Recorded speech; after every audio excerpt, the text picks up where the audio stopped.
ce webinaire consacré au retour d'expérience des personnes de Crédit Agricole Technologies et Services dans le cadre de la transformation agile de l'entreprise. Je vous propose, avant de débuter, d'attendre 1 à 2 minutes que tous les participants puissent se connecter. Et pour information, nous procédons à l'enregistrement de ce webinaire. Nous pourrons évidemment vous le diffuser à l'issue de cette matinée. Quelques instants encore avant de débuter.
Très bien, mais écoutez, je vous propose donc de débuter notre webinaire autour du retour d'expérience de Crédit Agricole Technologies et Services.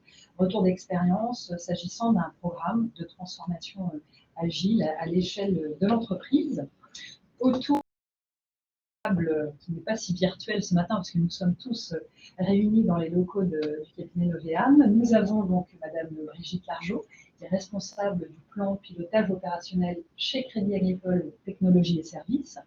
Donc moi-même, Marion Deferrand, je suis directrice associée au sein du cabinet Novéam. J'ai en charge tous les sujets de développement et de marketing. Nous avons Monsieur Laurent Defer, qui est directeur associé et fondateur de Triskel Software France, et puis Jean-François Gidonou et Frédéric Saunier, qui sont deux directeurs de projet au sein du cabinet Novéam et qui sont intervenus, ou qui interviennent toujours s'agissant de Frédéric, aux côtés des équipes de Crédit Agricole Technologies et Services.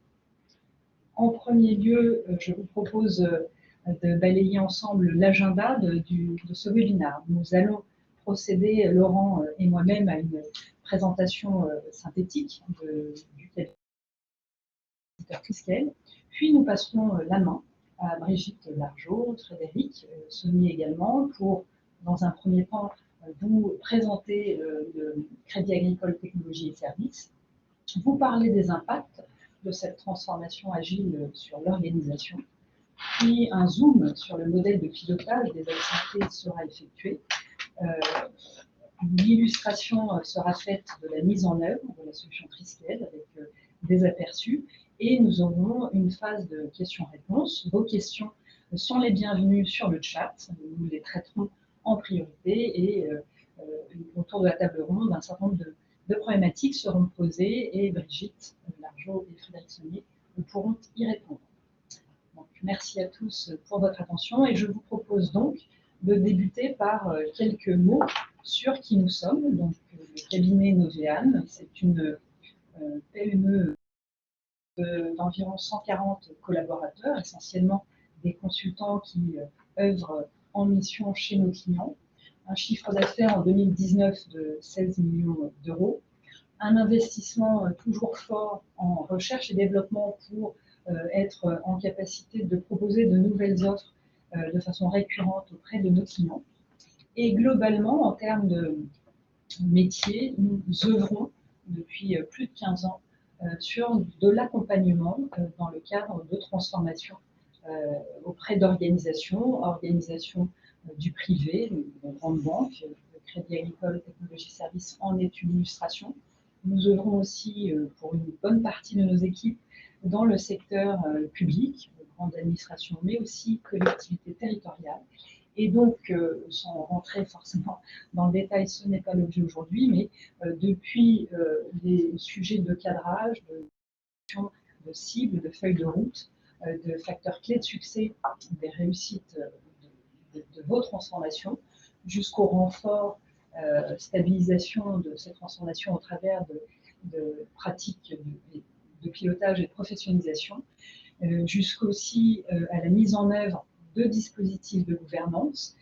Nous travaillons depuis plus de 15 ans à la mise en œuvre de solutions de gestion de projet, gestion de portefeuille, d'initiatives stratégiques, et c'est dans ce cadre évidemment que nous avons noué des relations de partenariat stratégique avec l'éditeur Triskel Software, et nous travaillons dans le cadre de ces missions et de plus en plus sur des problématiques de valorisation de vos données, et en l'occurrence ici sur les sujets de gouvernance de vos projets, de vos programmes. Je propose maintenant que Laurent puisse vous donner un aperçu du périmètre Triskel. Merci Marion. Donc bonjour à tous. Donc moi je suis Laurent Defer, je suis effectivement associé Triskel. Triskel qui est un service cloud de pilotage et de gouvernance d'entreprise. Juste un mot peut-être pour vous présenter qui on est. Donc moi je travaille sur ces problématiques de pilotage. Il manque juste un slide Marion, je pense. Ah, pardon. Il le manque réellement. Il manque juste un transparent. Donc moi je travaille depuis une vingtaine d'années sur ces problématiques de pilotage. J'ai travaillé chez différents éditeurs d'outils de PPM, et j'ai eu la chance de participer à l'aventure Triskel depuis 2010. Alors Triskel, c'est quoi? C'est un service cloud, comme je vous le disais. L'objectif de Triskel, c'est d'adresser ce qu'on appelle le marché du SEM. Le marché du SEM qui a pour objectif de piloter toute la chaîne de valeur qui va de la stratégie à l'exécution dans les organisations. Triskel, en quelques chiffres, c'est 90 clients aujourd'hui sur le marché français. C'est une internationale, même si l'innovation Triskel a commencé en 2013 en France et en Espagne. Donc aujourd'hui, moi, je pilote la structure France. C'est une équipe de 16 personnes qui est dédiée au succès client. Et aujourd'hui, notre mission, entre guillemets, en tant qu'éditeur, c'est d'aider les organisations, d'aider nos clients à mettre en place des outils de pilotage pour répondre aux différents besoins de pilotage des organisations.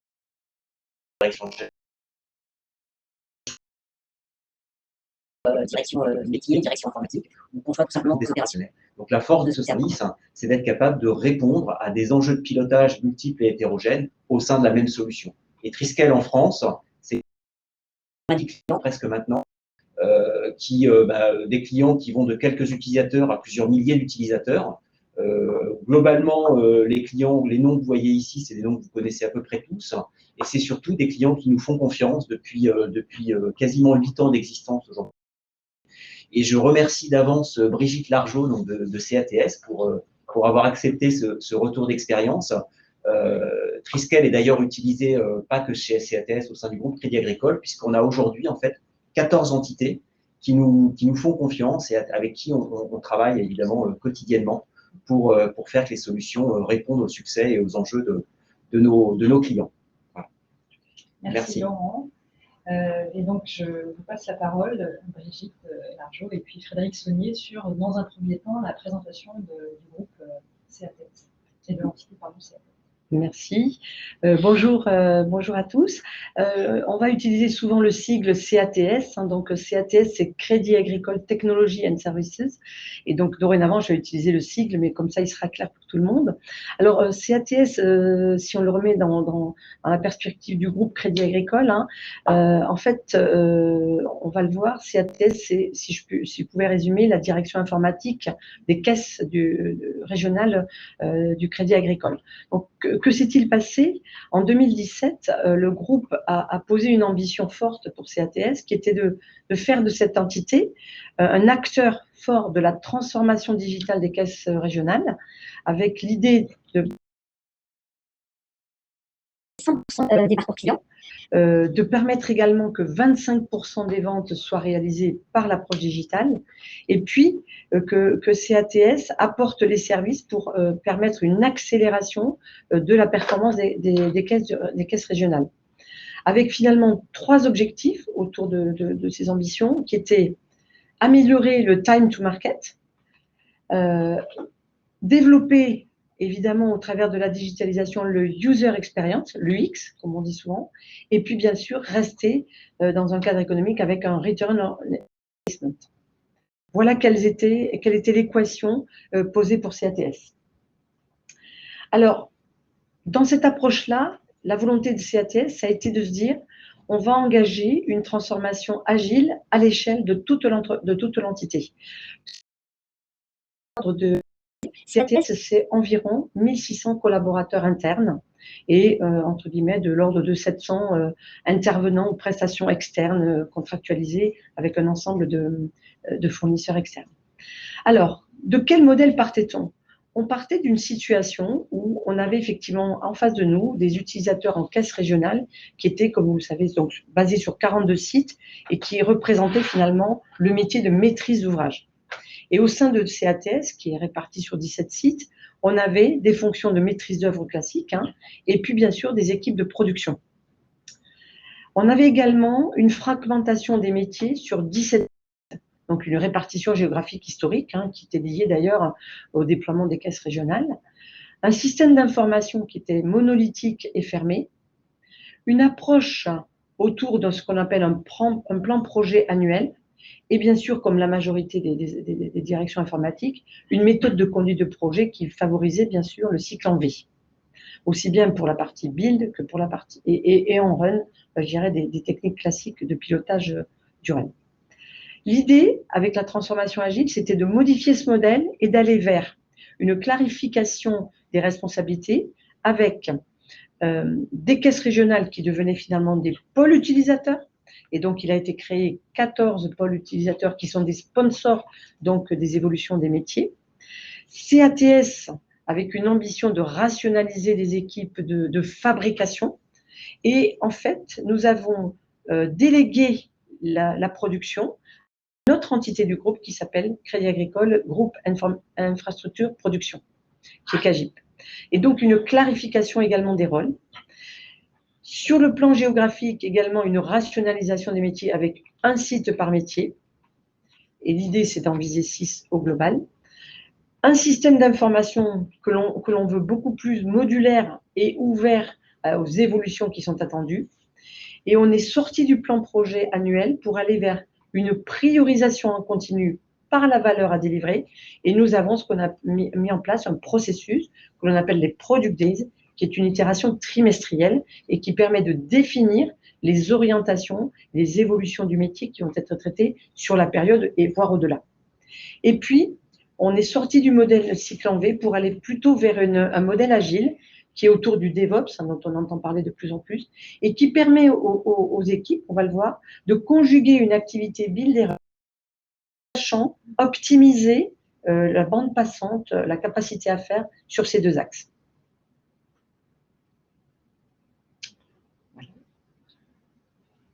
Alors, pardon, excusez-moi, je suis en dire. Et donc, concrètement, comment avons-nous décliné ce modèle dans notre organisation? On a créé par logique métier ce qu'on appelle des pôles produits, donc des PP, au sein desquels sont rattachés ce qu'on appelle des tribus, qui sont un ensemble finalement d'équipes que nous nommons des squads. Et ces squads gère justement les produits, puisque le système d'information a été découpé en produits. Et donc, chacune des équipes des squads a un ensemble de produits à gérer. Et ensuite, ça c'est une vision, je dirais, verticale, axée sur le produit. Et en transversal, on trouve des expertises de type architecture, de type UX, qui vont être mis au service des tribus et des squads, et que l'on qualifie de chapitres. Et on peut avoir également toujours la notion de programme en transversal, qui va permettre de gérer des évolutions de multi-produits en vue de répondre aux objectifs de ces ambitions métiers. Alors, qui dit transformation en entreprise, aussi bien on vient de le voir sur le cœur du métier de l'IT, qui est donc les études telles qu'on vient de le voir, on a évidemment réfléchi dans les fonctions transverses de l'entreprise à faire évoluer le pilotage de l'entreprise. Et donc, ce système de pilotage a été repensé avec un ensemble de briques. Et donc déjà, 2 briques en socle que vous voyez, un référentiel produit, puisqu'on voit que ça devient la clé de voûte de la gestion du système d'information. Ce qui va de pair, les évolutions et le pilotage du run sur ces produits, pour lequel nous avons fait le choix de la solution Jira Software.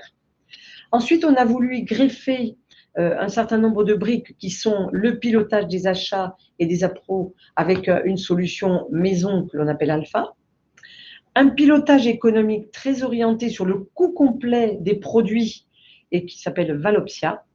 Et nous avons conclu le système de pilotage avec 2 briques qui sont le pilotage d'activité, et c'est dans ce cadre-là que nous avons fait le choix Triskel, et on pourra y revenir si vous le souhaitez dans la démarche de ce choix, qui nous permet de piloter l'activité en jour homme, et ce qui va de pair, le pilotage des budgets. Et là, nous avons fait le choix également d'une solution IBM qui s'appelle Planning Analytics. Donc, ça nous a permis finalement de constituer cette cohérence, ces briques qui permettent de non seulement piloter l'agile opérationnellement dans les tribus et parallèlement en matriciel de piloter l'activité et les éléments nécessaires de l'entreprise. Je vais juste rajouter un petit mot. Donc, juste sur cet écosystème de pilotage, effectivement, dans le cadre de la transformation, on a mis en place un programme pour justement faire évoluer et mettre en place, puisque dans ce schéma-là et dans cette vision-là, à part l'outil de pilotage des achats et d'approvisionnement Alpha, toutes les briques sont des briques nouvelles. Il existait déjà le pilotage budgétaire, le pilotage d'activité, mais on a dû adapter les processus, adapter le modèle de pilotage et mettre en place des nouvelles solutions pour répondre au mieux aux exigences de la transfo et du fonctionnement en mode agile. Donc ça a nécessité, on va le voir un petit peu plus loin en faisant un zoom sur la partie pilotage d'activité avec Triskel, vraiment une refonte de pas mal de choses en termes d'organisation, de processus et d'outillage. Alors, comme je vous le disais tout à l'heure, il faut, et je rebondis sur ce que dit Frédéric, les processus sont vraiment les éléments où il faut partir avant de vouloir installer des solutions et permettre ainsi de répondre aux besoins de nos utilisateurs, qu'ils soient internes ou externes. Et donc, il nous est apparu très rapidement qu'il y avait nécessairement à faire cohabiter 2 processus, un orienté autour du pilotage de la fabrication agile, je vais y revenir, et un autour du pilotage de l'activité. Dans le pilotage de la fabrication agile, vous retrouvez cette notion autour de Jira Software, mais la notion de gestion de backlog qui permettent d'intégrer ce que nous avons majeur, qui sont finalement des évolutions des produits, évolutions qui ont été exprimées par les pôles utilisateurs dont je parlais tout à l'heure. Et le backlog des ça permet en fait d'organiser, d'orchestrer en récit la réalisation et la fabrication des briques logicielles, soit nouvelles, soit des anciennes adaptées, pour permettre de répondre aux évolutions. Et en parallèle de ça, avec bien sûr un lien de cohérence sur lequel on a fait le choix de la solution Triskel pour le pilotage de l'activité. Et notre choix s'est porté un peu comme une fusée à plusieurs étages. On a commencé par la fusée au plus bas, qui est le suivi d'activité pour les ressources, avec l'idée de le simplifier pour ne pas reprendre un certain nombre de data qui étaient déjà gérées dans le pilotage de la fabrication. Et c'est là que la réflexion est nécessaire pour ne pas justement doublonner par rapport à des habitudes anciennes. Donc, nous avons donc créé cette première brique qui est le pilotage d'activité.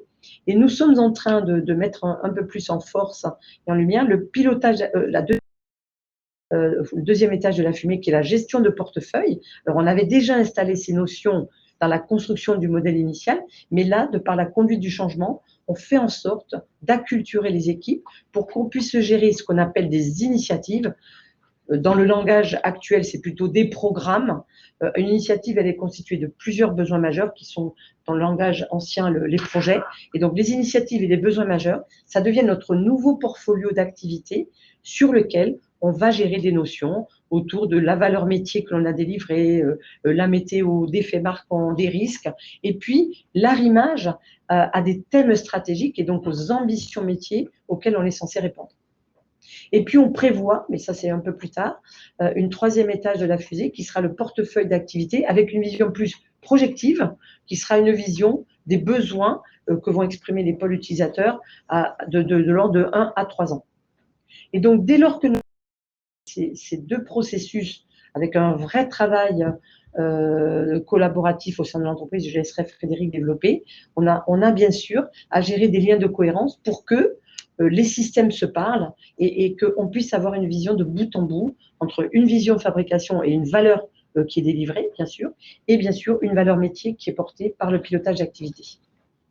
Et donc, en complément, effectivement, là, ce qu'on peut dire, puisque le schéma, il a l'air simple et je pense qu'il est facilement compréhensible. Mais en fait, pour en arriver là, il faut savoir qu'initialement, comme l'a dit Brigitte au début, on était sur un mode plus classique de portefeuille, on définit en début d'année tout ce qu'on va faire et puis après on lance les différents chantiers, on est en cycle en V, donc un modèle complètement différent de ce qu'on a aujourd'hui, on pourrait appeler l'agilité à l'échelle. Et donc, il a fallu passer de l'un vers l'autre. Et au début, c'est vrai que ça n'a pas été évident. Et finalement, ça a été une valeur que nous, Novéane, on a apporté pour essayer de créer cette vision et projeter les différents métiers du pilotage pour définir cette solution. Donc, on a fait, Jean-François pourra en témoigner, on a fait pas mal d'ateliers, de travaux de groupe pour essayer de finalement projeter le modèle et poser ce modèle pour que on puisse avoir finalement une cohérence, puisque c'est un petit peu ça la difficulté de bout en bout, c'est-à-dire du backlog produit jusqu'à la vision portefeuille d'initiative, et que ce soit opérationnel dans l'organisation et dans chacune des solutions. Donc, on le verra aussi, qui dit nouveau modèle, dit nouvelle notion, et donc nécessité aussi de pivoter avec ces nouvelles notions, derrière ces nouvelles data. Donc, un travail, on va le voir dans les plaques suivantes, d'acculturation et de conduite du changement indispensable pour qu'on embarque finalement l'ensemble des équipes. Donc, comme je vous l'ai dit, on ne parle plus de plan projet annuel, mais on parle maintenant d'un cycle itératif que l'on appelle, et maintenant vous comprenez mieux le pourquoi de l'appellation des Product Days. Bien sûr, c'est les évolutions des produits que l'on va réaliser. Tribu avec leurs pôles utilisateurs. En fait, tous les trimestres, et ça, on en est à la 6e itération aujourd'hui, se réunissent pour définir quel va être le plan de marche justement sur un trimestre, voire évidemment embarquer des évolutions qui pourront aller un peu au-delà du trimestre. Et l'idée, c'est de les peser, les prioriser, voir la valeur qui va être délivrée et surtout s'attacher à ce que les engagements que vont prendre les pôles produits soient en lien avec leur capacité à faire.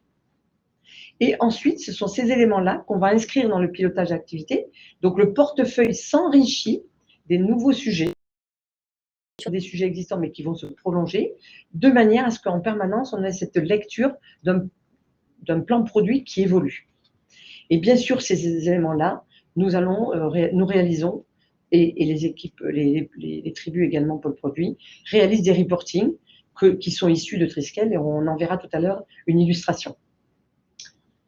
Donc, on passe bien par une phase de fabrication. Donc là, clairement, une fois que les évolutions produits que nous appelons des besoins majeurs sont définies, là, les équipes des pôles produits rentrent en fabrication et ensuite, on avance pour permettre, je dirais, la conduite du changement et permettre d'aller déployer ces solutions au sein des caisses régionales.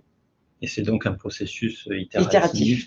Tous les trimestres, on regarde les engagements, on redéfinit, on repriorise, et ça se fait finalement comme ça, rythmé au fil de l'eau.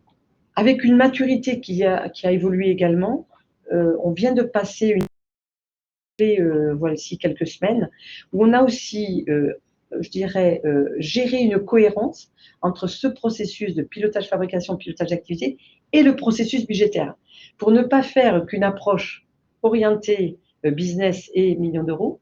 Quels sont mes besoins?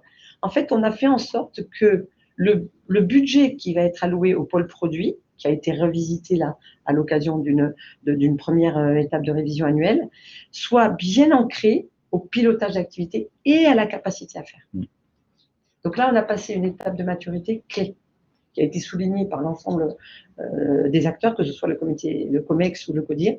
Nous avons pu réellement vérifier que les ambitions qui étaient nouées pour le 2e semestre correspondaient bien à une capacité à faire, mais également aux priorités qu'avaient décidé les pôles utilisateurs.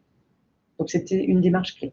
Et c'est vrai que ça, c'est un point important, vraiment, cet arrêt puisque là, on a défini, enfin, Crédit Agricole Technologie Services a défini un modèle d'agilité à l'échelle pour la fabrication. Et en fait, il a fallu arrimer le process budgétaire, le process de pilotage d'activité avec ce rythme-là, avec finalement ce processus-là. Donc, il a fallu faire évoluer également toute la partie process budgétaire, process pilotage d'activité, pour qu'il soit en ligne et support de ce processus de fabrication en agile. Tout à fait.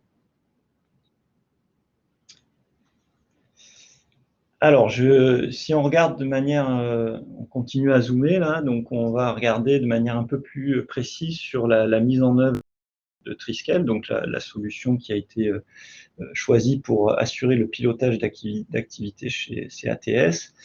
Donc là, on a représenté une timeline finalement de la manière dont ça s'est passé pour mettre en œuvre cette. Et en fait, on voit, je ne vais pas rentrer dans le détail de tout le calendrier, mais ce qu'il faut noter, en fait, c'est que ça s'est passé en 3 temps.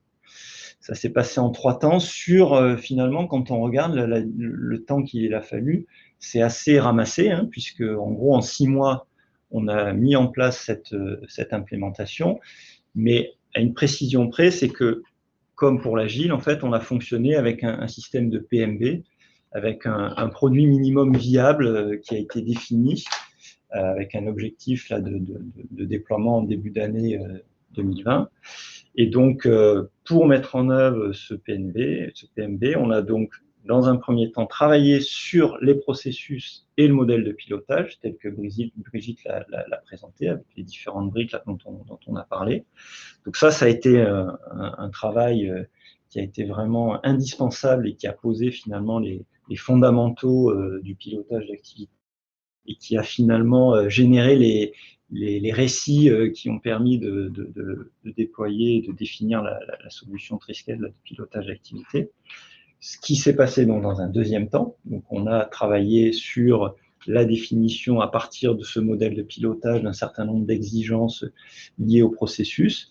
Eh bien, on a travaillé sur finalement la définition de la solution de pilotage avec des ateliers. Donc là, on a beaucoup travaillé en collaboration avec l'éditeur, mais également, et ça on reviendra peut-être dans les facteurs clés de succès, vraiment un trio client, intégrateur, éditeur qui a été vraiment très rapproché pendant cette phase finalement de définition et de fabrication de la solution pilotage d'activité. Donc ça a été mené jusqu'à fin décembre pour un déploiement qui a débuté début janvier et avec un accompagnement fort des équipes finalement sur ces nouveaux processus de pilotage d'activité en lien avec la fabrication agile.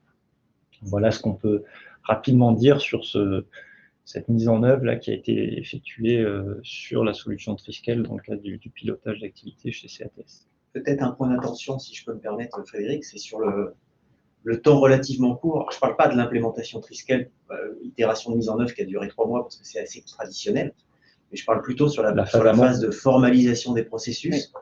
On voit ici que c'est représenté sur 3 mois.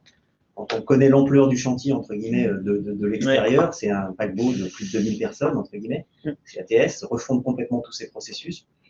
Alors là, c'est vrai, pas si évident que ça en amont. C'est vrai, tu as raison de le souligner. Alors là, on se focalise sur le processus de pilotage d'activité, mais bien évidemment, il a fallu regarder tous les processus en lien, la cohérence globale. Et pour l'anecdote, juste sur cette phase-là qui est vraiment effectivement déterminante, on avait commencé, notamment avec Jean-François, avec Brigitte, à travailler en mode, je dirais, assez classique, où on recueille un petit peu les besoins, la manière dont les représentants utilisateurs du pilotage d'activité voyaient les choses. Hein, donc, on a fait des ateliers, comment vous voyez la définition du modèle. Et en fait, on n'y est pas arrivé comme ça. Parce que comme on était sur une transfo où on changeait complètement de paradigme de pilotage, les gens avaient du mal à se projeter. Et donc, ce qu'on a dû faire, finalement, en petit comité et à un niveau plutôt, je dirais, avec certains directeurs, on a posé le modèle ensemble.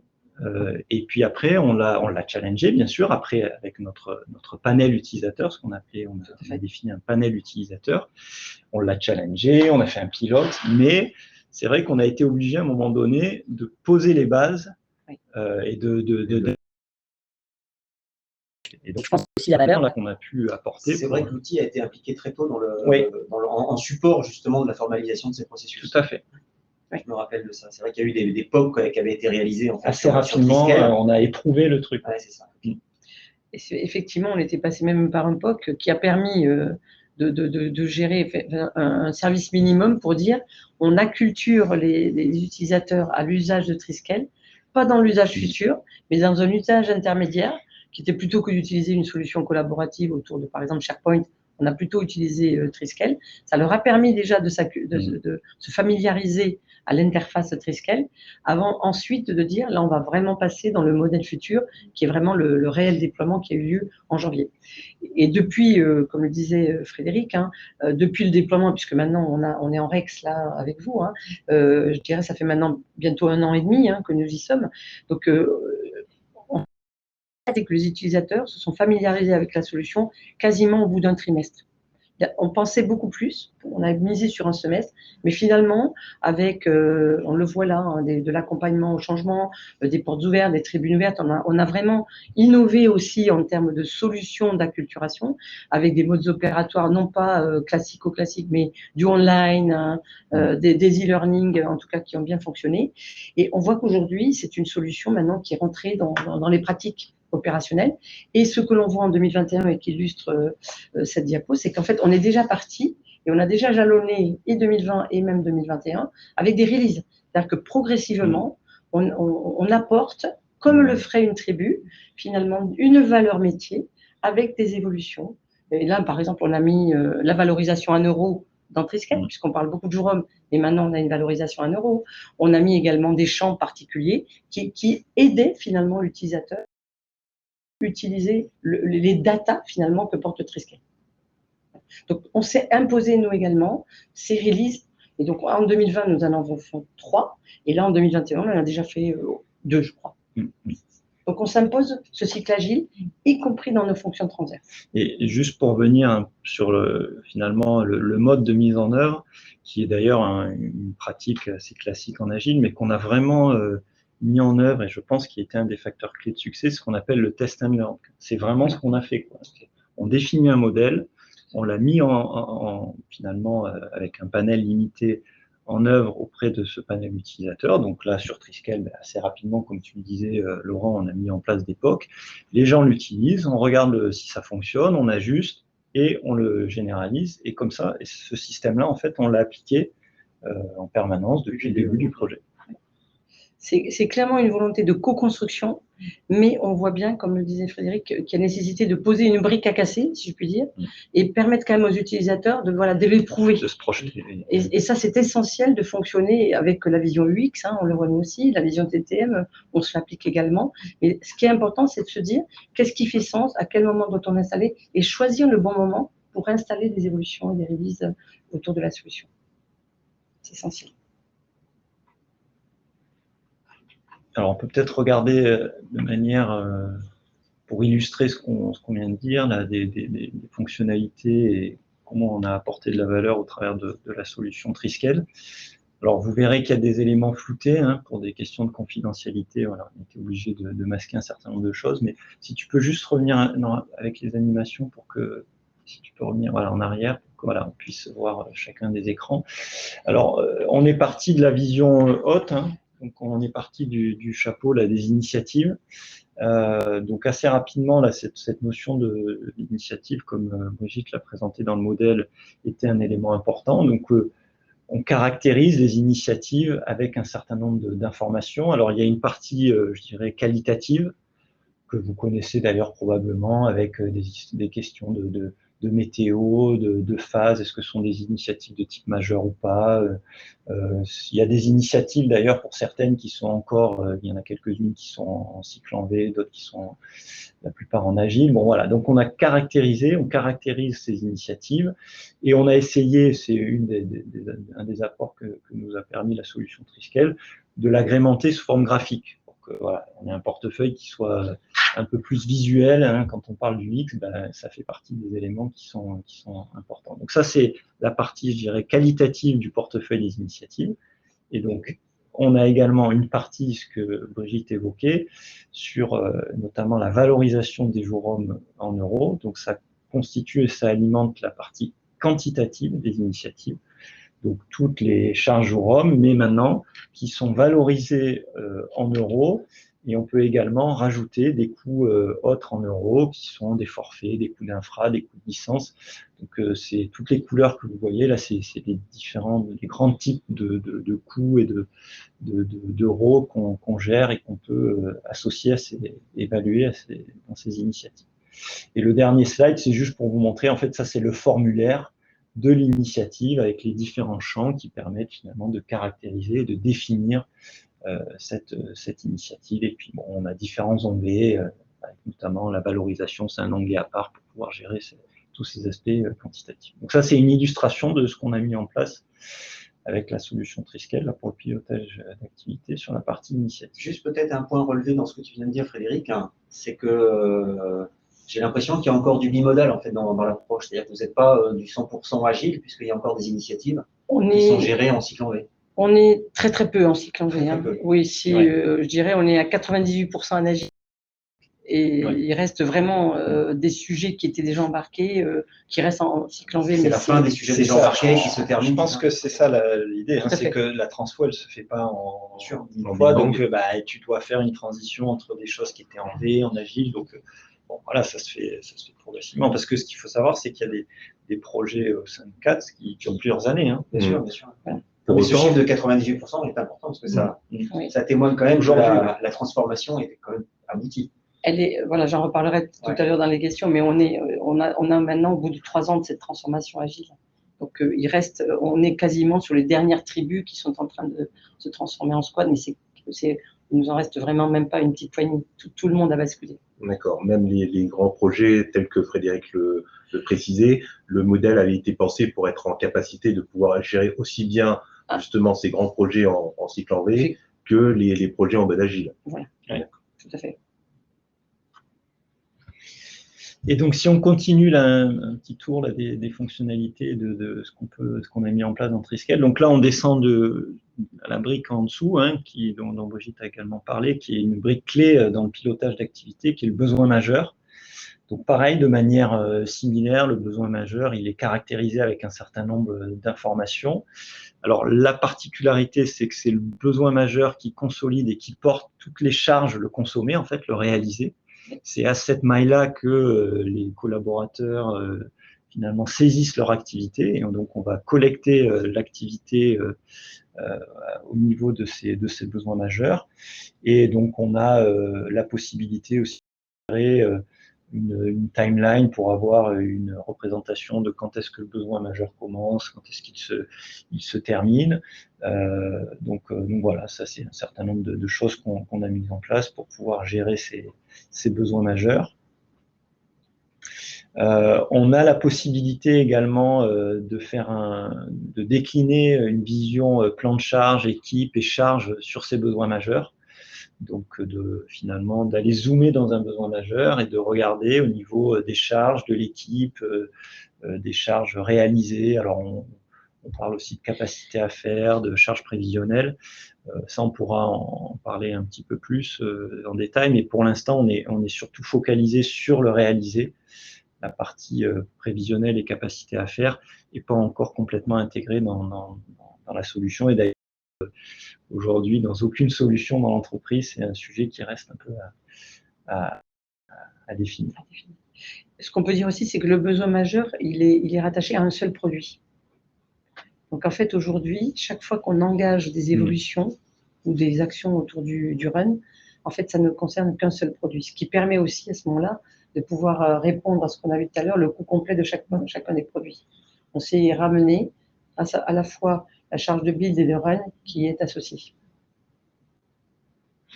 et qui structure du coup le pilotage d'activité. Bon, donc ça c'est juste un écran pour présenter la manière dont les gens saisissent leur activité sur les besoins majeurs.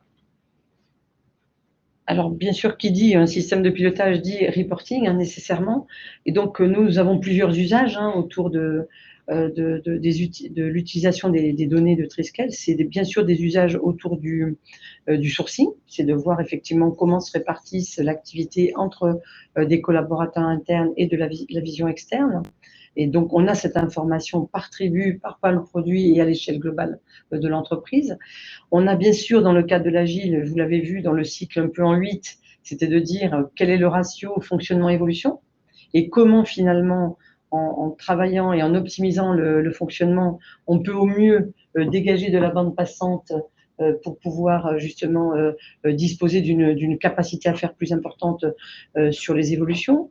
On regarde aussi l'alignement à la stratégie, parce que même si nous avons ce processus itératif trimestriel, on a quand même des enveloppes autour.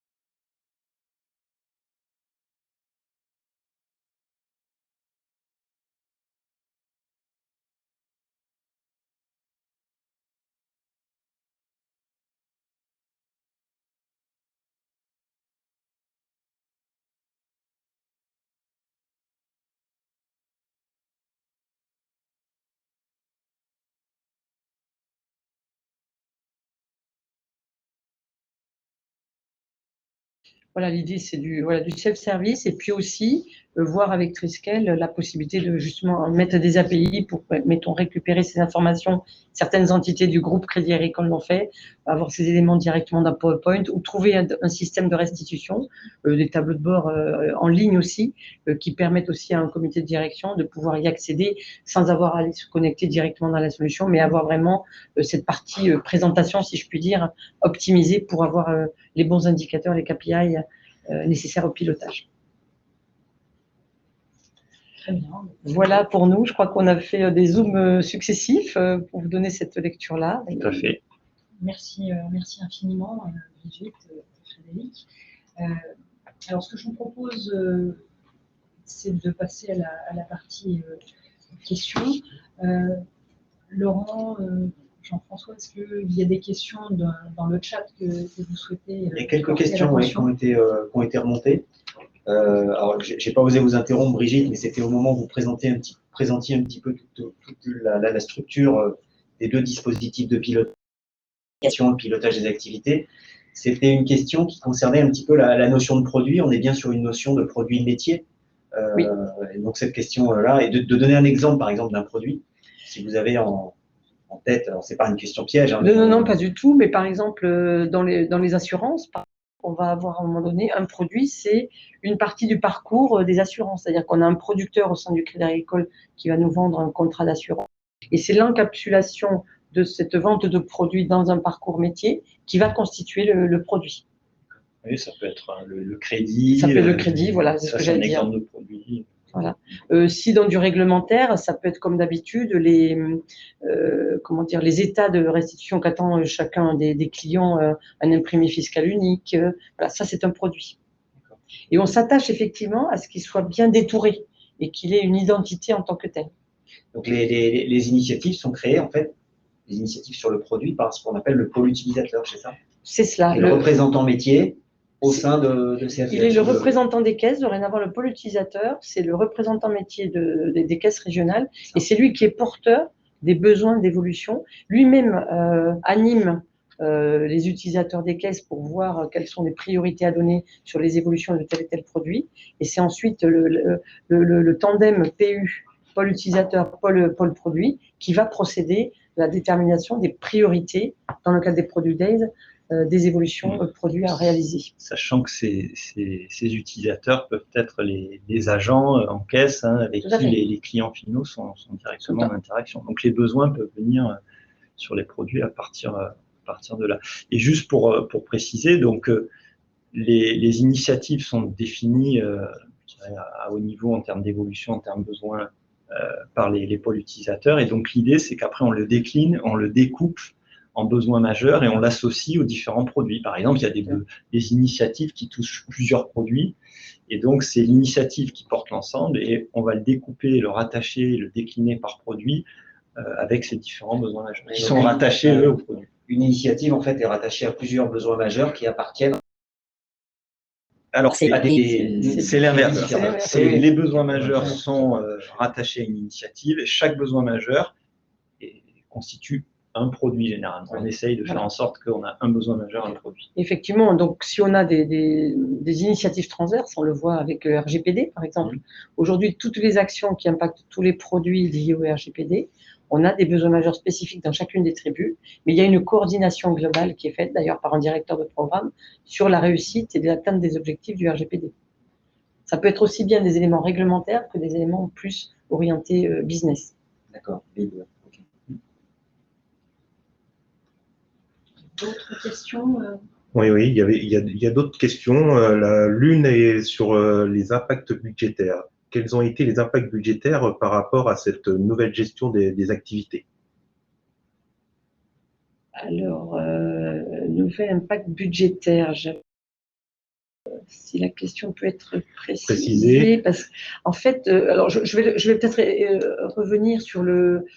Aujourd'hui, comme je l'ai dit, il y a, bien sûr, on octroie dès le début d'année chacune des tribus pour pouvoir faire évoluer ces produits. Donc, on n'est pas parti du feuille blanche, hein. On est parti sur des éléments connus et historiques. Donc, on alloue un budget à la fois pour leur permettre de réaliser ce qu'on appelle le run, ça c'est le socle incontournable. Bien sûr, un socle de budgétaire qui permet de répondre à ce qu'on appelle l'amélioration continue des produits. Et puis, pour les initiatives métiers qui ne courent pas que sur un trimestre, mais plus globalement, on a déjà effectivement octroyé un budget pour permettre de les enclencher, à la fois si elles sont nouvelles, mais aussi pour être dans la continuité. Par contre, cette année, on n'a pas donné 100% du budget au pôle produit. On leur en a donné 70%. Et c'est pour ça qu'on a fait une étape clé là, en révision entre mai et juin, pour justement voir comment on allait distribuer les 30% suivants. À la fois pour nous permettre de regarder ce qui avait réellement été fait, pour voir là où il fallait potentiellement répondre à des accélérations, et donc octroyer peut-être plus à une tribu plutôt qu'à l'autre, et permettre ainsi d'avoir un équilibre. On n'est plus là aussi, au même titre qu'on disait, on n'a plus un plan de projet annuel, on n'a plus non plus cette idée du budget annuel qui, une fois qu'il est notifié, ne va plus bouger.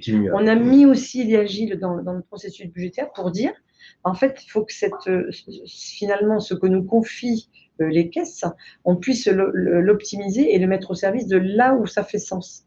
Et donc, ça évite de ce qu'on a pu peut-être vivre par ceux qui ont le budget vont essayer de le dépenser, alors que ce n'est pas l'esprit. L'esprit, c'est vraiment de l'orienter vers les évolutions des produits qui sont caractérisés comme étant prioritaires, aussi bien au niveau du groupe Crédit Agricole que des caisses, et d'y répondre en y mettant la capacité à faire et les ambitions là où ça fait sens. Et donc, vous donnez cette souplesse à mi-parcours de pouvoir réorienter les priorités qui ont pu être redéfinies par rapport à début d'année. Je pense que ce qui est important de noter par rapport à cet impact budgétaire, c'est vraiment un changement de paradigme complet. C'est vrai que Brigitte là, le décrit de manière assez simple, parce qu'aujourd'hui, je pense que c'est ancré dans les mœurs, mais au début, ce changement de paradigme, il était quand même assez fort. C'est-à-dire que, classiquement, ce qu'on fait, c'est que en exercice budgétaire, là, à partir du mois de juin, tout le monde fait ses demandes, on collecte, on les chiffre, on les valorise, on met ça dans un plan, on passe devant la direction, et hop, on a le budget qui est associé sur chacune de ces grandes lignes qu'on a collectées. Et puis, donc, plus on en demande, plus on va avoir de budget. En gros, c'était ça, entre guillemets, un peu le principe. Et là, le changement de paradigme, il a été complètement différent. Il n'y a plus, globalement, alors, l'exercice a toujours lieu pour avoir une vision, ce qu'on va faire avec ces dans un objectif de dire, je vais t'attribuer, tu as 5 demandes, je vais t'attribuer un budget de tel ordre.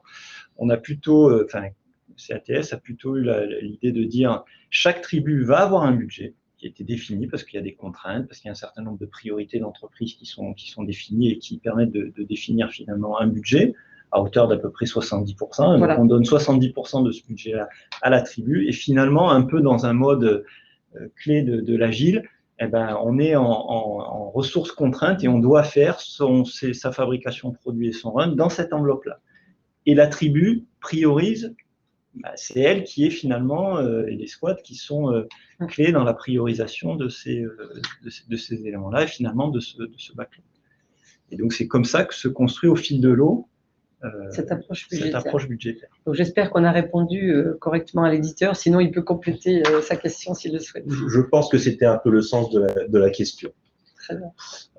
Toujours la même personne, elle se pose la question de la mise en œuvre de la transversalité. Quelles ont été les actions justement pour mettre en œuvre cette transversalité au travers des initiatives et au travers des métiers? Alors, elle se situe sur deux axes. Hein. Qui dit transformation agile dit déjà une transversalité des compétences. On l'a vu tout à l'heure, les compétences autour de la fabrication, que ce soit dans des phases de cadrage ou des phases de développement à proprement parler, elles sont réellement portées par les tribus qui gèrent les produits. Pour autant, on l'a vu avec les différents propos qu'on a tenus, il y a effectivement des éléments transversaux. On a mis déjà en place ce qu'on appelle des chapitres, où là, on a cherché justement à rassembler des expertises de type architecture, UX, de type même DevOps, parce que ce sont quand même des nouvelles technologies et qui ont permis justement de mettre au service des tribus ces compétences-là. L'idée étant de ne pas disperser ces compétences-là dans chacune des tribus, mais d'en faire vraiment des centres de compétences nécessaires et au service des tribus. Ça, c'est une première approche matricielle. La deuxième approche, c'est bien sûr, on va avoir des initiatives qui sont extrêmement transversales, y compris, on le voit sur les crédits, il y a des produits autour du crédit en tant que tel, mais si on veut s'inscrire dans une évolution significative de tout le parcours de bout en bout, à la fois avec le front, mais aussi avec les backs, ça nécessite effectivement là de piloter et de coordonner toutes les opérations qui vont être réalisées. Et dans ce cadre-là, un choix est fait systématiquement au sein de CATS d'allouer un directeur de programme dont le rôle va être effectivement de coordonner l'ensemble des acteurs pour réussir l'ambition. Lui, en proprement parler, il n'a pas de budget, mais il est garant du bon aboutissement de l'ambition et des objectifs que l'on a associés à ce programme. Et sa responsabilité, c'est d'animer, de coordonner à des tribus que les opérations vont avancer et vont être synchrones et cohérentes.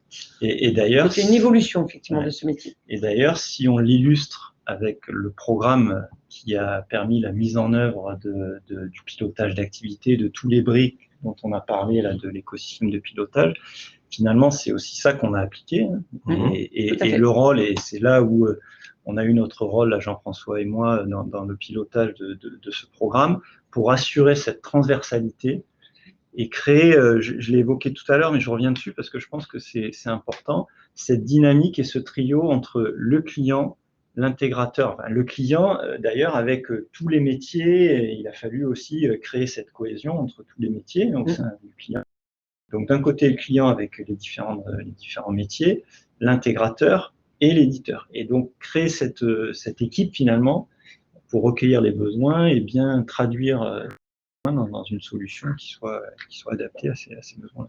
Oui, donc ce principe de pizza team, hein, quand on en emploie pour l'agile, en fait, on voit, et en tout cas on l'illustre ici, c'est adaptable à toutes les structures de l'entreprise. Ça vaut pour toutes les structures cœur de l'IT, mais ça vaut aussi pour toutes les équipes transversales. Et pour moi, c'est réellement une des clés de succès de ce type d'opération. Très bien.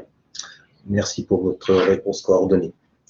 Alors, la prochaine question, et c'est pour ça que j'ai demandé à ce qu'on réaffiche cette slide, je pense que ça va permettre de pouvoir éclairer notre interlocuteur. Donc, on a beaucoup parlé de jour homme. Oui. Et vous savez, pour avoir beaucoup échangé avec vous, lorsqu'on est en agile, parler de jour homme, ça peut toujours perturber. Et donc, la question, c'est pourquoi on ne parle pas de story point et est-ce qu'il y a une corrélation? Alors, si, on parle de jour homme quand on parle de pilotage d'activité. Mais quand on se situe sur le pilotage agile, là, on est clairement avec des OKR ou des story points, des points de complexité, une valeur d'effort, des OKR de vélocité. C'est là que se situent tous ces KPI. La valeur IT et les métiers qui a été aussi délivrée, c'est à ce niveau-là que l'on en parle. Mais on voit bien que dans le pilotage de la fabrication, il y a vraiment un travail.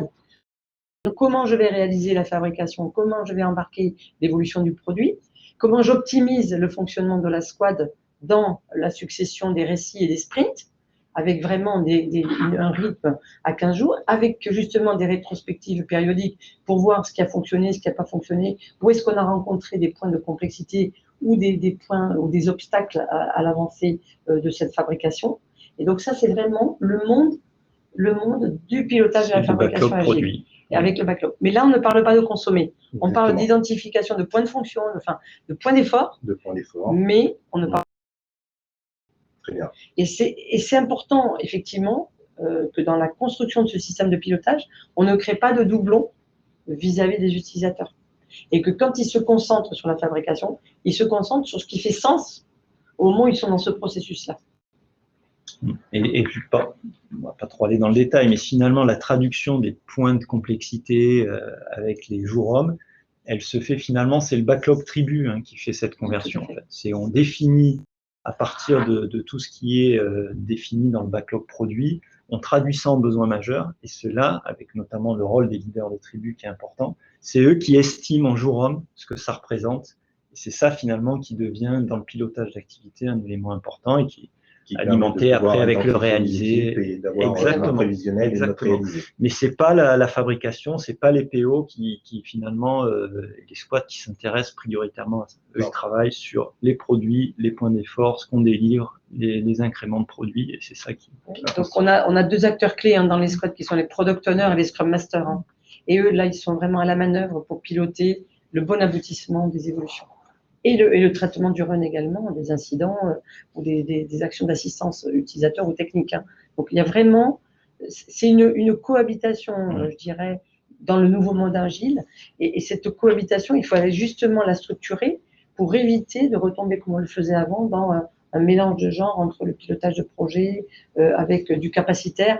Là, on a vraiment le pilotage de la fabrication. Il y a un réel objectif de réussir à délivrer les briques logicielles qui vont être fabriquées, les nouvelles ou des adaptations des anciennes. Très bien, merci pour cette précision. Je suis très content de vous entendre puisque je sais qu'on a passé beaucoup de temps à échanger sur ce sujet et à modéliser cela. Et je vois, Brigitte, que tu le maîtrises parfaitement. Question qui rejoint un peu la précédente autour de la transversalité, sauf que là, c'est une demande à savoir est-ce qu'il y a des initiatives qui seraient hybrides, c'est-à-dire des initiatives qui pourraient avoir à la fois des besoins majeurs qui seraient gérés en mode agile et des besoins majeurs qui seraient en mode cycle en V. Non, on n'a pas de modèle hybride. Je dirais, on fait en sorte le modèle cycle V dans le modèle agile en fait, c'est-à-dire qu'on applique le vocabulaire des initiatives et des besoins majeurs, y compris pour des sujets qui sont encore en cycle en V. On fait en sorte et on rentre dans le nouveau modèle. D'accord. On n'a pas voulu faire le bimodal comme on évoquait. Ça c'est clair. Exactement. Et donc pour compléter la question, est-ce qu'il serait possible, si jamais on avait justement un client qui souhaitait pouvoir faire cette transversalité en bimode, est-ce que il serait possible de pouvoir avoir cette gestion dans Triskel? C'est justement la valeur d'un outil comme Triskel, c'est la flexibilité de son modèle qui permet justement d'adresser ce que j'appelais tout à l'heure du bimodal. Tout à fait. Et c'est vrai que je n'avais pas du tout en tête le chiffre et je suis assez impressionné par la rapidité avec laquelle vous êtes passé d'un cycle V à un cycle purement agile. Et oui, effectivement, Triskel supporte du bimodal. On peut faire à la fois du mixte, du 100% agile, du 100% cycle V, et même on a des clients qui font du bimodal à l'intérieur des initiatives, des besoins majeurs ou des projets. Tout à fait. Et certaines phases en agile, certaines phases en cycle en V. Et pour donner une illustration, et c'est vrai que je pense vraiment l'une des forces de la solution Triskel, c'est cette adaptabilité. Et pour l'illustrer, pour parler un peu de bimodal, c'est ce qu'on peut illustrer avec la notion de besoin majeur et de produit. Et en fait, on gère les deux aujourd'hui, c'est-à-dire qu'il y a des besoins majeurs qui sont définis, il y a un référentiel des produits qui a été défini dans Triskel, et en fait, cette notion de produit, elle n'existait pas par défaut, donc on a pu la modéliser et rattacher et faire l'adhérence entre les deux pour que voilà, on crée cette double vision. On voit bien la flexibilité c'est vrai que les captures étaient très petites qui ont été présentées, je ne sais pas si nos spectateurs ont pu vraiment voir le détail, mais on voit bien la spécificité entre guillemets du modèle et du langage qui a été mis en place dans l'outil pour vraiment coller en fait à vos processus. C'est aussi une des valeurs de Triskel. Et d'ailleurs, j'ai une question qui remonte un petit peu au moment où vous êtes posé la question de l'outillage par rapport à cette transformation. Vous aviez du Jira en fait dans la maison. Est-ce que vous vous êtes posé la question de faire tout avec un seul outil, type Jira par exemple? Oui. Et pourquoi vous n'avez pas, entre guillemets, pourquoi vous avez choisi d'avoir justement différents outils pour différents process? Mais la question s'est posée, hein, Laurent, Ouais. clairement, au moment où on a commencé à réfléchir à la gestion du pilotage d'activité. On était face à ces deux processus qu'on était en train de travailler, sur lesquels on menait. Et honnêtement, quand on a fait le choix de la solution, Jira était en phase de Triskel. Et pourquoi on avait mis Jira? Parce que déjà, un certain nombre de collaborateurs de CATS connaissaient Jira et qu'on pensait que cette solution pourrait répondre aux besoins. Donc, on a fait vraiment des études comparatives. On s'est penché sur la capacité de Jira de répondre au sujet de la gestion de portefeuille. Et au final, on a également fait du benchmark. Vous le disiez, on a dans le groupe des entités, d'autres entités du groupe Crédit Agricole qui ont fait le choix de Triskel. Et au final, avec un ensemble de critères comparatifs, de vote, on a également fait des présentations à différents panels. C'est finalement Triskel qui a été retenu pour le pilotage d'activité. Et on voit qu'aujourd'hui, je dirais, il y a une solution pour un besoin de processus. Après, dans le temps, bien sûr, cette situation pourra évoluer, mais on voit qu'il y a nécessité de bien décrire les processus, de les décliner, de les faire vivre avant de penser outils. Encore une fois, et vous le disiez à l'instant, Laurent, je pense qu'un outil, une solution, elle répond à un besoin.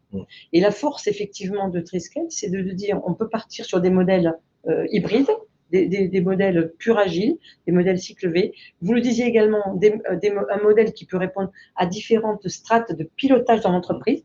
On peut aller du pilotage stratégique à du pilotage beaucoup plus opérationnel. Et je sais qu'il y a de mes collègues dans d'autres entités du groupe qui pratiquent aussi à différents étages. Mais on voit qu'après, c'est la clarification du processus, la finalité que l'on va donner qui va faire que la solution répond aux besoins. Le plus gros risque qu'on pourrait courir, c'est certains s'y sont un peu confrontés, c'est de raisonner tout de suite solution et d'essayer de construire la solution pour répondre à un besoin. Ça, on sait que ça ne sera pas un facteur clé de succès. Et on l'a vu, on l'a fait dans un délai très contraint. On a vraiment essayé d'embarquer, essayer de se projeter, et le fait qu'on ait des processus définis, pour moi, a été un élément facilitateur pour réussir la mise en œuvre, très honnêtement. Défini et évolutif. Et on voit bien dans votre démarche d'implémentation, là on doit en être à la R5 ou quelque chose comme ça, parce que j'ai compris. C'est aussi la capacité de faire progressivement rajouter des briques, faire évoluer, détricoter peut-être parfois aussi. Du test and learn. Pour l'instant, on n'a pas détricoté. Ajusté, je dirais. On a ajusté, voilà. Et puis, on a complété au moment où on estimait que la maturité était là. Par exemple, la valorisation en euros, c'est quelque chose que l'on avait travaillé avec Frédéric depuis le mois de novembre-décembre 2020. Et en fait, c'était beaucoup plus mûr et le contexte était beaucoup plus favorable. Et là, on l'a mis en place au mois de mars. Et en fait, c'était presque un non-sujet. C'est-à-dire que le fruit était mûr. Et du coup, on a réellement pu faire un accompagnement. Et là, on peut mettre en force pour que justement les tribus puissent utiliser cette data, jour, homme et euro, vis-à-vis de leur PU, vis-à-vis des reportings qu'ils souhaitent faire aussi bien en interne de l'entreprise que vis-à-vis de l'extérieur. Et je pense que c'est important d'être très attentif et à l'écoute des utilisateurs, surtout en agile. Hein. Finalement, on se comporte un peu, nous, comme une écoute, un peu comme un pôle utilisateur qui écoute le métier interne de CAT et qui va répondre finalement aux différents besoins et attentes. Prendre le temps. On prend le temps, on regarde, on répond. On a mis en place un service support qui est dans mes équipes et qui permet de répondre aux assistants. On a quand même comptabilisé en 1 an et demi, on a plus de 8000 assistances au sein de. Mais on a pris des engagements. À toute question, on doit répondre. Enfin, on a un accusé de réception et on donne une réponse dans les 48 heures si elle est directement opérationnelle. Sinon, nous-mêmes, nous l'enregistrons dans un backlog en termes d'évolution. Normal. Nous sommes agiles. Merci infiniment, c'est extrêmement riche. Alors, ce que je nous propose à tous, c'est peut-être de terminer sur une question et une seule. Et donc, je vous la pose vite.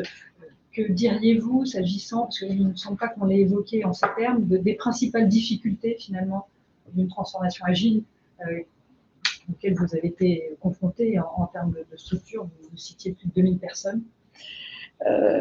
Alors, on est 1600 aujourd'hui, hein, Oui, donc plus les externes. Voilà, si je concerne les externes. Alors, plutôt que de difficultés, je dirais, il y a vraiment une construction d'une transformation agile. C'est vraiment un projet d'entreprise qui est bien sûr pris en charge par la direction générale et qui a articulé cette transformation, je dirais, autour de, en tout cas nous, on l'a construit autour de 4 axes principaux. Évidemment, un axe organisation, on l'a vu tout à l'heure, hein, le fait de parler de pôle produit, de pôle utilisateur, de produits, de chapitres, de compétences. C'était important de poser ce modèle et de le faire vivre. Il y a eu vraiment toute une montée en puissance progressive, puisque nous avons commencé en 2018, et là, comme je disais, à fin 2020, on a quasiment terminé notre plan de marche. C'est aussi un axe autour des compétences et de l'évolution des hommes, hein, puisque vous l'avez vu, on est passé d'un certain nombre de sites à 6 sites pérennes. Hein. Donc, il y a tout un travail de mobilité à orchestrer, de réaffectation de compétences, de nouveaux métiers. On parle de business analyst, de product owner, de scrum master. Donc, ça, c'était un axe très fort également. Un axe processus. Hein. On voit bien que la fabrication agile, maintenant, c'est le cœur du réacteur, hein, du dispositif. Et puis, qui dit un système d'information modulable, on l'a vu, évolutif, nécessité aussi d'engager, et on continue encore aujourd'hui, de moderniser ce système d'information de manière à ce que justement il puisse être beaucoup plus adaptable en regard des besoins de demain. Et puis concernant, on le voit dans la transformation agile, le pilotage d'activité. Hein, donc on va plagier ce qu'on s'est dit avec Frédéric, mais il faut être processus, il faut avoir complètement intégrer ce que sont les fondamentaux de la transformation agile à l'échelle, de manière à l'appliquer nous-mêmes dans les processus opérationnels de pilotage d'activité. Et puis s'assurer également que cette solution que nous avons mis en place de pilotage d'activité, elle s'arrime globalement à tout le système d'information de pilotage de l'entreprise et qu'elle puisse répondre aux besoins transversaux que sont aussi bien les équipes opérationnelles que les structures transverses. On l'a vu avec le budget, on l'a vu avec les achats. Donc, c'est vraiment des solutions qui s'intègrent et qui permettent de gérer une cohérence d'ensemble. Et je rajouterai un dernier point par rapport à ça, en guise de facteur clé de succès. C'est vraiment d'arriver à créer avec tous ces acteurs avec qui on doit travailler là pour définir, par exemple, les processus et les différents besoins autour du pilotage d'activité. Il y avait vraiment beaucoup d'acteurs, hein, puisque ça concerne finalement toutes les strates et tous les niveaux dont Brigitte parlait dans l'organisation, et bien d'arriver à créer vraiment une dynamique et finalement Brigitte parlait de pizza team, une équipe pour réussir à travailler de manière vraiment collective. C'est pas toujours évident, mais c'est d'ailleurs un des principes de l'agile. Alors c'est facile à dire, mais d'arriver à vraiment faire en sorte que tout le monde puisse bien communiquer, échanger, on prenne bien en compte les besoins des uns et des autres et de les mettre en cohérence. Je pense que ça a été notamment notre rôle, hein, on pourrait parler de go-between, hein, de vraiment d'arriver à créer, de fluidifier les échanges, en sorte que s'y retrouver et que ça se projeter et que ça se retrouve finalement de manière très concrète dans une solution telle qu'on vous l'a présentée. Très bien. Bon projet. Tout à fait. Merci encore très chaleureusement, Brigitte, Frédéric, et tous pour la préparation et la réalisation de ce webinaire. Un dernier mot pour la fin, Laurent, ou une conclusion? Juste, je suis encore stupéfait de ce chiffre de 98% en 1 an et demi, 2 ans. Je suis très impressionné. Bravo. Bravo à toute l'équipe, en tout cas, pour ce projet. C'est clair, c'est une transformation agile à l'échelle, c'est vraiment une aventure humaine, très très forte, et c'est surtout enthousiasmant parce que tout bouge.